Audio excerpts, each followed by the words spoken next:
Hello aspirants, एक बार आपका फिर से स्वागत है लेगेसी आईएएस एकेडमी की यूट्यूब चैनल पर। आज के इस वीडियो में हम डिस्कस करने वाले हैं डीआरडीओ का लॉन्ग ड्यूरेशन स्क्रैमजेट टेस्ट जो बूस्ट करता है इंडिया की हाइपरसोनिक मिसाइल कैपेबिलिटीज को। सो इसमें कुछ चीजें समझने वाली है, जैसे कि ये टेस्ट कब हुआ, कहां हुआ, क्या इसका सिग्निफिकेंस है। एट द सेम टाइम ये स्क्रैमजेट क्या है, बेसिकली ये टाइप ऑफ इंजन है, तो ये किस टाइप का इंजन होता है हम वो समझेंगे। उसी तरह से हम समझेंगे कि ये हाइपरसोनिक मिसाइल मतलब क्या होती है।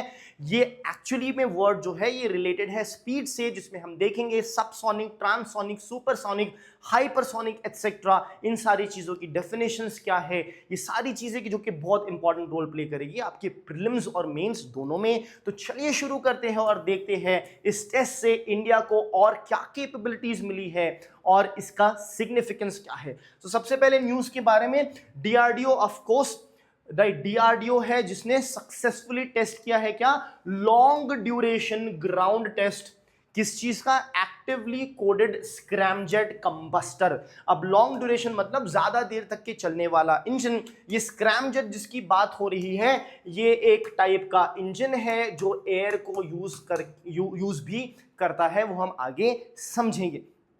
अब यहां पे जो टेस्ट कंडक्ट किया गया था वो डीआरडीएल द्वारा कंडक्ट किया गया था। ऑफ कोर्स ये डीआरडीओ का ही पार्ट है। DRDL is nothing but DRDO's laboratory. This L stands for laboratory. तो डीआरडीओ की लेबोरेटरी द्वारा ये टेस्ट किया गया था। ठीक है, अब इस टेस्ट में क्या अचीव किया गया है वो हम समझते हैं। यहां पे आप देख सकते हैं ये स्क्रैमजेट जो इंजन है बेसिकली उसका स्ट्रक्चर यहां पे आपको दिख रहा है। तो अब ये जो टेस्ट का टाइप था ये लॉन्ग ड्यूरेशन ग्राउंड टेस्ट था। तो अभी सिर्फ इस इंजन को टेस्ट किया गया है एक लॉन्ग ड्यूरेशन के लिए। अब यहां पे टेस्ट फैसिलिटी की बात करें या फिर वैलिडेशन की बात करें तो इससे क्या चीज वैलिडेट होती है इस टेस्ट के बाद वो समझना होगा।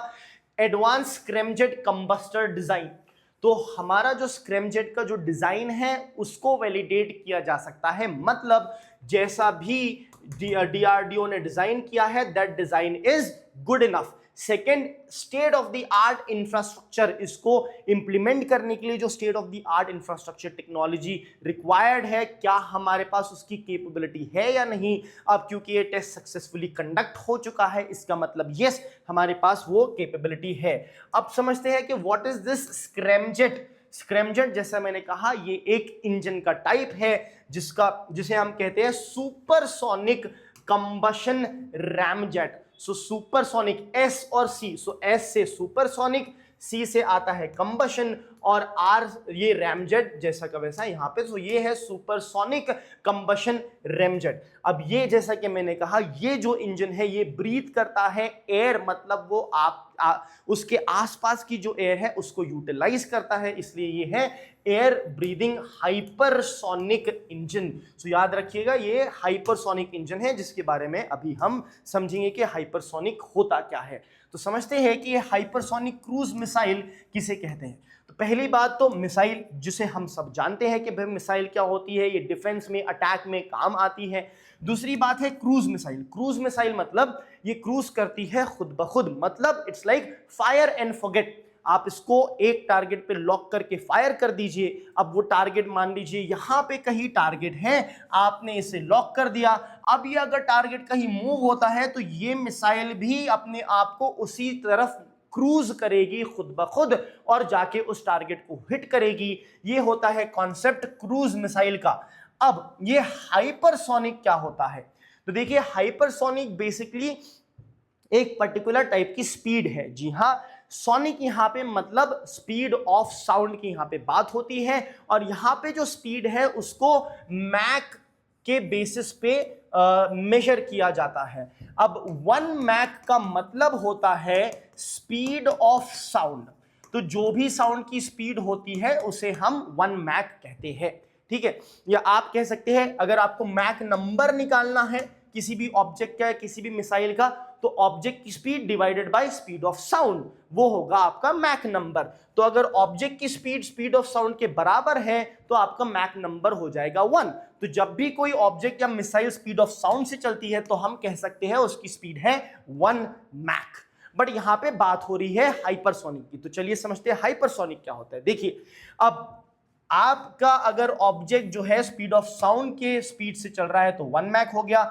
अगर ऑब्जेक्ट की स्पीड उससे कम है तो उसे हम कहते हैं सबसोनिक, जहां पे जो मैक नंबर है वो लेस देन 1 होता है।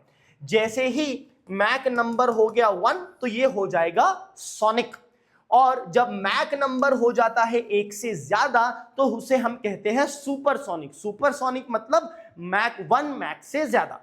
अब 1 मैक से अगर बहुत ज्यादा हो गया, मतलब 1 मैक से ज्यादा, 2 मैक भी 1 मैक से ज्यादा होता है, 3 भी ज्यादा होता है, 4 भी ज्यादा होता है, बट अब अगर ये 5 मैक से ज्यादा चले जाता है तो हम इसे कहते हैं हाइपरसोनिक। तो आप ये कह सकते हैं कि जो स्क्रैमजेट इंजन है वो मिसाइल को क्रूज करने में केपेबल रहेगा up to a speed of more than 5 Mach. तो जैसे कि यहां पे लिखा है ग्रेटर देन 5 मैक की स्पीड ये सस्टेन कर सकता है। ये होता है मतलब हाइपरसोनिक का।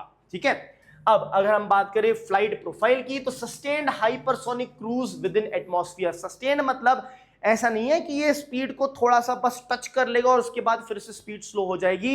ये हाइपरसोनिक स्पीड से काफी लॉन्ग ड्यूरेशन तक एक्चुअली में मिसाइल को चलाने की कैपेबिलिटी रखता है। अब इसके की एडवांटेजेस क्या है? सबसे पहली बात, एक्सट्रीमली हाई स्पीड। ये 5 मैक मतलब 5 times the speed of sound हो गया। Speed of sound in air, याद रखिएगा, speed of sound in air not in water. ये भी याद रखिएगा कि स्पीड ऑफ साउंड इंक्रीजेस जैसे ही डेंसिटी बढ़ती है। जैसे ही मीडियम की डेंसिटी बढ़ेगी स्पीड ऑफ साउंड बढ़ेगी। तो स्पीड ऑफ साउंड एयर में कम होती है, वाटर में ज्यादा होगी और मेटल में तो और भी ज्यादा होगी। तो speed of sound around 240 metre per second होती है। 335 टू 340 मीटर पर सेकेंड होती है speed of sound in air. तो इसको मल्टीप्लाई कर दीजिए आप 500 से, तो आपको मिलेगा 1700 मीटर पर सेकेंड। मतलब 1 सेकेंड में जो मिसाइल है वो लगभग 2 किलोमीटर के आसपास चल जाएगी। I hope that's clear. ठीक है, सो ये होती है speed of sound. High manoeuvrability, because ये एक क्रूज मिसाइल है तो मनूवरेबिलिटी हाई होती है। मनूवर करना मतलब एक डायरेक्शन से दूसरे डायरेक्शन में स्विच करना, चेंज करना, यू टर्न लेना, ये सब मनूवरेबिलिटी क्रूज मिसाइल की ऑफ कोर्स जैसा मैंने बताया बहुत ज्यादा होती है। लो रिएक्शन टाइम मतलब रिएक्शन टाइम कम है, तो जैसे ही ऑब्जेक्ट मूव हो रहा है ये इमीडिएटली रिएक्ट करके उसके पीछे मूव हो सकती है। So this is very important. अब significance of actively cooled combustor. Actively cooled combustor मतलब क्योंकि ये हाइपरसोनिक स्पीड है, जितनी ज्यादा स्पीड रहेगी उतना ज्यादा टेम्परेचर बढ़ेगा। बट ये स्क्रैमजेट जो इंजन है वो एक्टिवली कूल करता है अपने कंबस्टर को। कंबस्टर मतलब वो एरिया जो जल के बेसिकली जहां से फ्यूल जलेगा और वो एनर्जी देगा, क्योंकि वहां पे टेम्परेचर बढ़ जाएगा तो यहां पे ये एयर को यूज करके एक्टिवली इस पर्टिकुलर टेम्परेचर को डाउन करेगा, कूल करके। क्योंकि ऐसा करेगा जिस वजह से होगा ये कि जो पार्ट्स है, जो मिसाइल्स के जो भी पार्ट्स है पूरे, उसको फेलियर से ये बचाएगा। क्योंकि जैसे ही टेम्परेचर बढ़ते हैं तो चीजें या मटेरियल्स जो है वो फेल हो सकती है, बट अगर आप उसको प्रॉपरली कूल कर लो तो उसका फेलियर यहाँ पे कम हो सकता है। At the same time long duration sustained flight को भी ये अलाउ करता है, सिंपली बिकॉज यहाँ पे क्योंकि टेम्परेचर कंट्रोल्ड रहेगा तो टेम्परेचर बढ़ नहीं पाएगा, जिस वजह से ये फ्लाइट जो है ज्यादा समय तक के बेसिकली चल सकती है without the failure of its constituent material. अब यहाँ पे बिकॉज ऑफ दिस सक्सेस, इस सक्सेस के द्वारा हम देख सकते हैं कि यहाँ पे कंटिन्यूटी स्टैब्लिश हो गई है इंडिया के हाइपरसोनिक R&D में। तो इंडिया ने जो है हाइपरसोनिक R&D में कंटिन्यूटी कैसे स्टैब्लिश कर ली है? हमारे पास है हाइपरसोनिक क्रूज मिसाइल। अब हम थोड़ा सा और आगे बढ़ के उसको लंबे समय तक के लिए चलाने में सक्षम रहेंगे। ये है आपके सामने टेबल जो दिखाता है सबसोनिक, जैसा कि हमने देखा, लेस देन 1 मैक, फिर ट्रांससोनिक, फिर सुपरसोनिक और फिर हाइपरसोनिक मतलब 5 मैक से भी ज्यादा। ठीक है, आगे बढ़ते हैं। The role of industry and academia पे रोल मतलब यहाँ पे इंडस्ट्री और एकेडमी का क्या रोल था? तो जैसा कि मैंने कहा, it is design by DRDL जो कि DRDO की लेबोरेटरी है, उसको हम DRDL कहते हैं। ठीक है, so realize with the industry partners, so industries partners को साथ में रखते हुए of course there is the research and development that is going on. It strengthens, of course ये स्ट्रेंथन करेगा इंडिया के डिफेंस इकोसिस्टम को, ठीक है, और यहां से बढ़ावा मिलता है पब्लिक प्राइवेट कोलैबोरेशन को, कि पब्लिक प्राइवेट दोनों फील्ड जो है साथ में यहां पे काम करें।